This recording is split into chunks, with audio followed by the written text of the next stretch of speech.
Hello, I'm Len Edwards, a retired judge from Santa Clara County, where I spent over 20 years presiding in juvenile court. I'm going to talk about the role of the judges in juvenile dependency cases and the importance of family engagement. I'll first describe some of what the law requires us to do in these cases. Then I'll talk about the importance of family engagement in the juvenile court process and what we need to do to ensure that each family is involved. I'll also discuss the importance of timely permanency for the children who appear in our courts. We all know that judges don't work in the field. We don't provide services or supervise visitation. Instead, federal and state laws mandate that we oversee the activities of children's services workers to ensure that they're doing their job correctly. Moreover, we must be attentive to the time it takes to resolve cases. Children need to achieve permanency in a timely fashion. As leader in the courtroom, it is our task to make certain we adjudicate cases in a timely fashion. We're responsible for deciding a number of issues in child welfare cases. We must determine whether it would be detrimental to return a child to parental care. Has the agency provided reasonable efforts, first, to prevent the removal of a child from parental care? Second, to facilitate reunification of the child with the parents? And third, to achieve timely permanency for the child?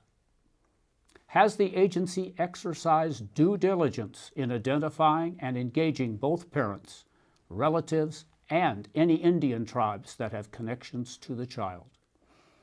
To do all of this, we must be prepared to ask questions, particularly questions to the social worker. Some judges who are new to the juvenile dependency court are reluctant to ask questions. Don't be. In fact, the law requires us to ask questions. These issues relate to the judicial findings required by law, and judges must enter these findings into the court records for possible review by federal and state authorities. These issues also reflect an important fact about child welfare proceedings. Of course, they focus on child safety and permanency, but we also must address whether a social worker has done her job to provide reasonable effort throughout the case and identified and given notice to all participants who should be a part of dependency proceedings.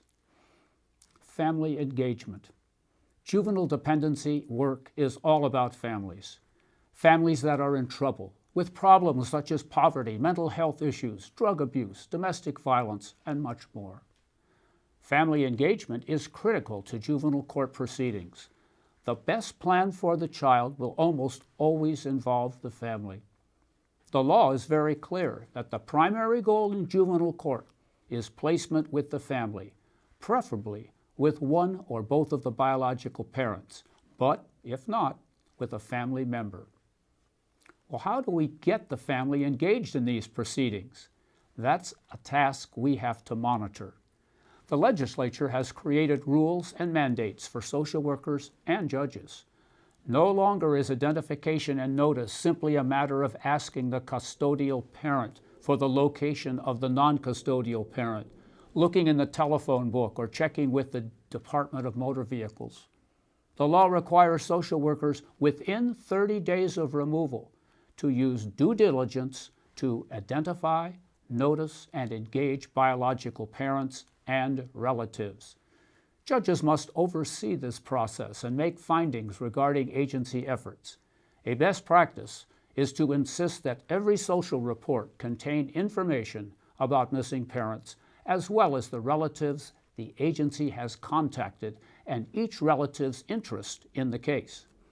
Do not hesitate to ask questions about missing parents and relatives. Often the father hasn't been living with the child. An important first step is to identify, locate, and engage the father, even unmarried fathers. The mother may not know his whereabouts or may not be willing to cooperate in finding him. It's up to the court to question the mother about him and question the social worker about what steps she's taken to locate him. After all, he may be a placement option, and his relatives represent approximately 1/2 of the child's relatives. You must also inquire whether the child has any Indian heritage. If so, the agency must notify the tribe or tribes of the legal proceedings. You must make findings whether the child is an Indian child. If he is, the Indian Child Welfare Act applies, and the legal proceedings must follow that federal law. Relative care. Relative care is now a preferred placement ahead of congregate care and foster care. In fact, relative care can be a permanent placement, unlike foster care or congregate care. The federal Fostering Connections legislation in 2008 solidified relative placement as preferable to other forms of out-of-home care. That legislation also included suggestions how relatives can be best located and engaged. It identified both family finding and family group conferencing as best practices for social workers wishing to identify and locate relatives and engaged extended family. Family finding involves the use of technology, a search engine. By putting details about the biological parents, the engine can locate scores of relatives in a short period. All children's services agencies know about family finding. It was created by a social worker. If faced with a case without any identified relatives, you should ask whether the agency used family finding. Judges need to evaluate the agency's efforts to place the child with a family member. For example, if the agency places a child in congregate care or foster care, the law requires you to ensure that the agency has been using intensive, ongoing efforts for family placement. The social report should detail those intensive efforts and demonstrate why they're greater than in the ordinary case. You should ask whether the agency used family finding to identify a relative home or other permanent placement for the child. Family group conferencing started in New Zealand, where the government embraced the practice of the Maoris, the indigenous peoples. California's version of family group conferencing is called family team meetings. After placement with a relative, family team meetings will strengthen the supports for the custodial parent or relative. Using these best practices, a few social service agencies around the country have increased the percentage of children placed with relatives. Allegheny County, that's Pittsburgh, places more than 65% of children with relatives, while two regions in Los Angeles County place approximately 80% of children with relatives. The national and California average for placement with relatives is only 32%. Moreover, these model agencies make relative placement in a day or two by acting quickly and efficiently. What do these best agency practices have to do with judges? What can we do to persuade our local agencies to adopt best practices? Well, the law can help. In addition to the reasonable efforts findings, the law requires judges to make findings regarding agency efforts to identify, notice, and engage relatives. The no reasonable efforts finding is a powerful tool, as it can result in the loss of federal funding for a case, the result that the agency fears. Some judges are reluctant to use this finding because it may penalize an already financially strapped agency. That's unfortunate, since judges swear to uphold the law. However, by making the no reasonable efforts finding and suspending it for a short time, should the agency follow through with effective action, you can strike the finding.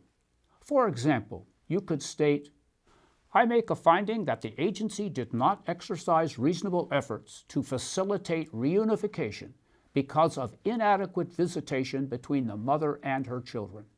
However, I will give the agency 30 days to restructure the visitation scheme, and if they are able to do so, I will strike the no reasonable efforts finding. Many judges find that this is an effective way to spur the agency into taking appropriate action in providing services and locating and engaging families. Let's look at specific hearings. At a detention hearing, if the child cannot be returned home, you must determine if a non-custodial parent, a relative, or a non-relative extended family member is able and willing to care for the child. Let's start with the father. What information do you have about the father? Has the agency asked the children about him? Has the agency used the internet? Then you should check to see the list of relatives the agency has located. If the agency has only identified a few relatives, you should ask, has the agency completed an internet search, including family finding and Facebook? Has the child completed a connectedness map? Has the agency used the parent locator service?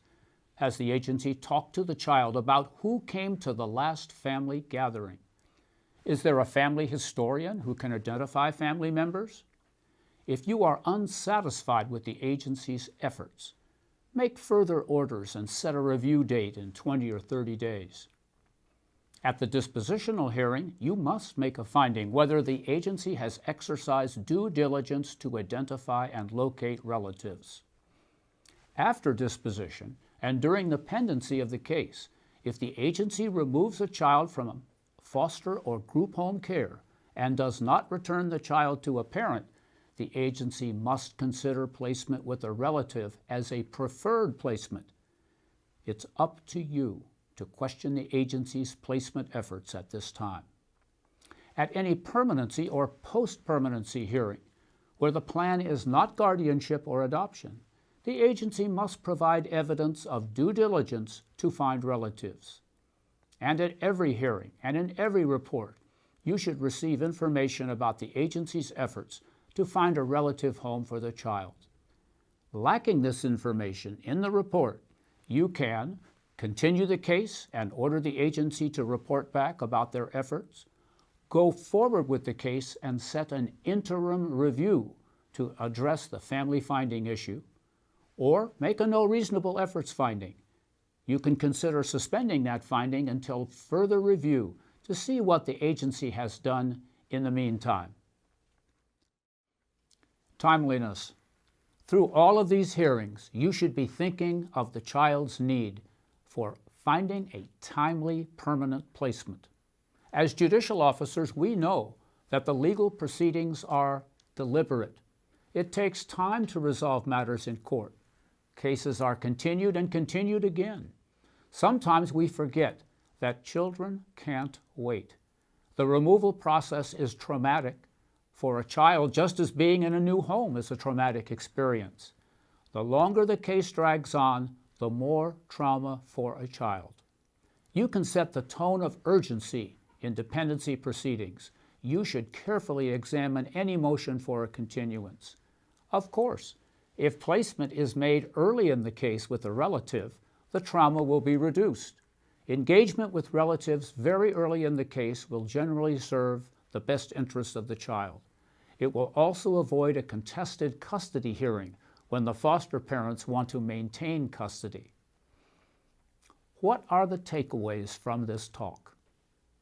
Carefully monitor the actions of social workers in providing services to prevent removal, facilitate reunification, and achieve timely permanency. Review social worker efforts to identify, locate, and engage both biological parents and their relatives. At all review hearings, determine why the agency has not placed each child in a permanent placement, either with a parent, in an adoptive home, in a legal guardianship, or with their relatives, and whether the agency has used intensive and ongoing efforts to achieve that permanent placement. Finally, insist that the agency and the attorneys complete their work in a timely fashion so that a child reaches permanency as soon as possible. That concludes my remarks. I hope you have found them useful in your important work in the Juvenile Dependency Court.